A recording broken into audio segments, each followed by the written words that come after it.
এই বর্ষাকালে দুপুরবেলায় গরম গরম খিচুড়ি বা ভাতের সাথে যদি এই রকম একটা মুচমুচে স্বাদের ভাজা বা পকোড়া থাকে, খাওয়াটা কিন্তু একদম জমে যায়। নমস্কার বন্ধুরা, রূপা সিম্পল অ্যান্ড ডেলি লাইফে আপনাদের সবাইকে অনেক অনেক স্বাগত। প্রতিদিনের মতো আজও দারুণ লোভনীয় স্বাদের একটা রেসিপি নিয়ে হাজির হয়ে গেছি আপনাদের সামনে। খুবই সহজ একটা রেসিপি, অতি সহজেই বানিয়ে নিতে পারবেন। সন্ধেবেলায় চা বা মুড়ির সাথে কিন্তু এই ধরনের রেসিপি খেতে খুব ভালো লাগে আমাদের। তাহলে চলুন বন্ধুরা, ঝটপট শুরু করে দিই আজকের রেসিপি। যদি আপনাদের ভালো লাগে ভিডিও শেষে একটা লাইক, কমেন্ট ও শেয়ার করে দেবেন। আর যে সকল বন্ধুরা এখনও আমার চ্যানেলটি সাবস্ক্রাইব করেননি, প্লিজ বন্ধুরা আমার চ্যানেলটি সাবস্ক্রাইব করে আমার পাশে থাকুন। পুরো ভিডিওটা দেখার অনুরোধ রইল সকলের কাছে। আশা করছি আপনাদের ভালো লাগবে। রেসিপির জন্য বন্ধুরা এখানে আমি মাঝারি সাইজের 5 পিস পটল আমি নিয়ে নিয়েছি। পটলগুলোর গা ভালো করে চেঁচে খোসাটা পরিষ্কার করে তারপরে কিন্তু আমি জল দিয়ে ধুয়েছি। আর দুদিকের মুখও এইভাবে কেটে নিয়েছি। এটা কিন্তু খোসা ছাড়িয়ে ভালো করে ধুয়ে নিতে হবে। এটা মাঝখান থেকে চিড়ে কেটে নেওয়ার পর কিন্তু আর ধোয়া যাবে না। এইবার একটা চাকুর সাহায্যে আমি মাঝখান থেকে এইভাবে সব কটা পটলকে চিড়ে 2 টুকরো করে নেব। একই রকমভাবে সব কটা পটলকে একই রকমভাবে মাঝখান থেকে এরকম চিড়ে 2 টুকরো করে নিলাম।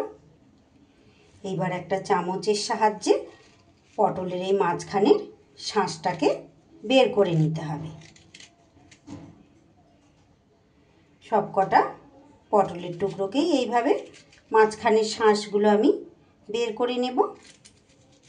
শাঁসগুলো ফেলবো না, এই শাঁসগুলোও কিন্তু আমি কাজে লাগাবো। সব পটলগুলোকে আমি এইভাবে শাঁস আলাদা করে নিয়েছি, মাঝখান থেকে বের করে পরিষ্কার করে। এগুলোকে আমি একধারে সরিয়ে রেখে এবার আমি একটা মিক্সির বাটির মধ্যে এখানে নিয়ে নিচ্ছি আমি 50 থেকে 60 গ্রামের মতো মুসুর ডাল। আমি 1 ঘন্টা আগে ভিজিয়ে রেখেছিলাম, সেটা এবার মিক্সির বাটিতে নিয়ে নিচ্ছি। একদম জল ঝরিয়ে নিতে হবে।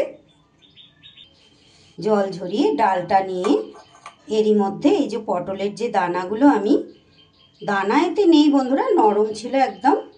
একটা পটল একটু হালকা রং হয়েছিল, তার শাঁসটা আমি ফেলে দিয়েছি।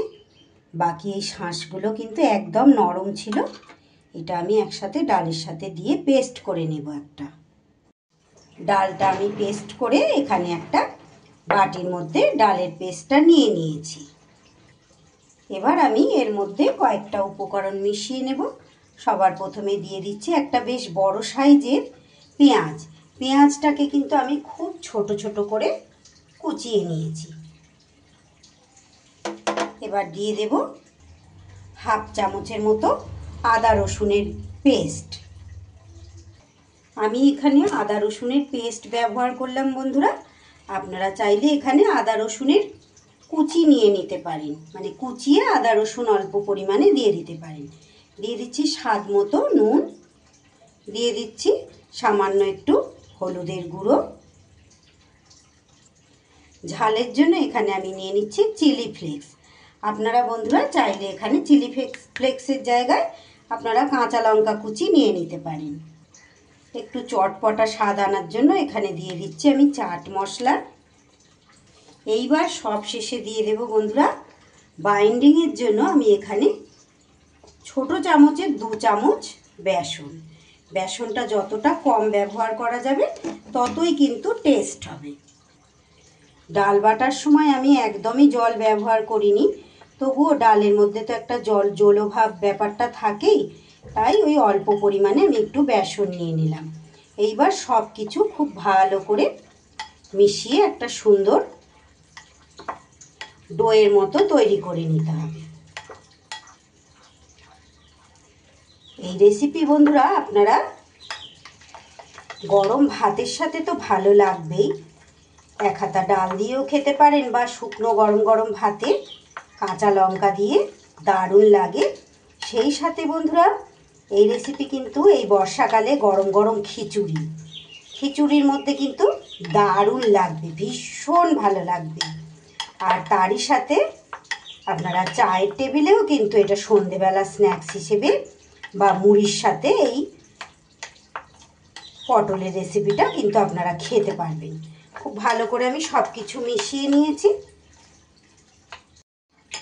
এইবার যেটা করতে হবে, একটা একটা পটল নিয়ে এইভাবে বেশ উঁচু উঁচু করে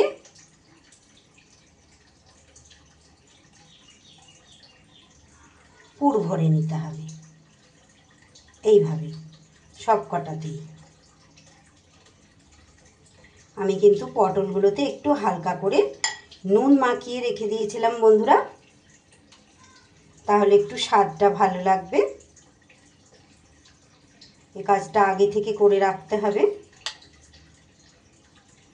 আর চাইলে আপনারা কিন্তু পটলের খোসা ছাড়িয়েও করতে পারেন, কিন্তু পটলের খোসা ছাড়িয়ে করলে পটলগুলো একদম ল্যাতল্যাতে নরম নরম মার্কা হয়ে যাবে। তাই জন্য কিন্তু পটলের এইভাবে খোসা রেখে মানে এরকম চেঁচে নিয়ে করলে এটা বেশি ভালো হবে। এইভাবে সবগুলো একই রকমভাবে আমি ভরে নেব।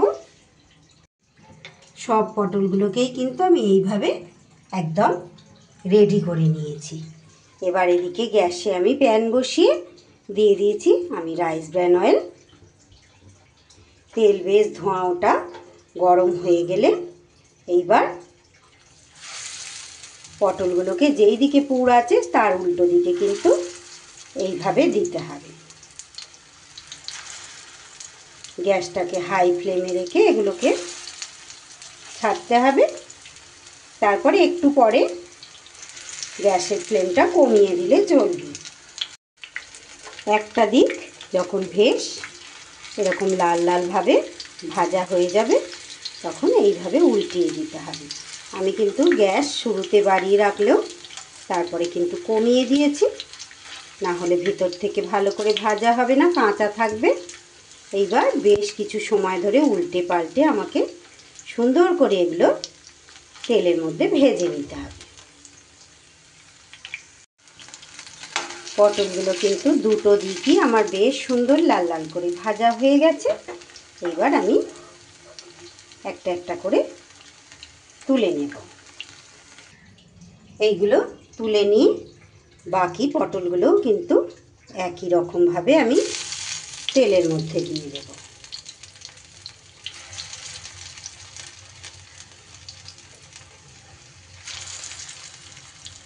একদিন এইভাবে বাড়িতে তৈরি করে খেয়ে যদি ভালো লাগে আমাকে কমেন্ট বক্সে জানিয়ে যেতে ভুলবেন না। কিন্তু একই রকমভাবে এগুলোও আমি মাঝারি আঁচে খুব সুন্দর করে উল্টে পাল্টে ভেজে নেব।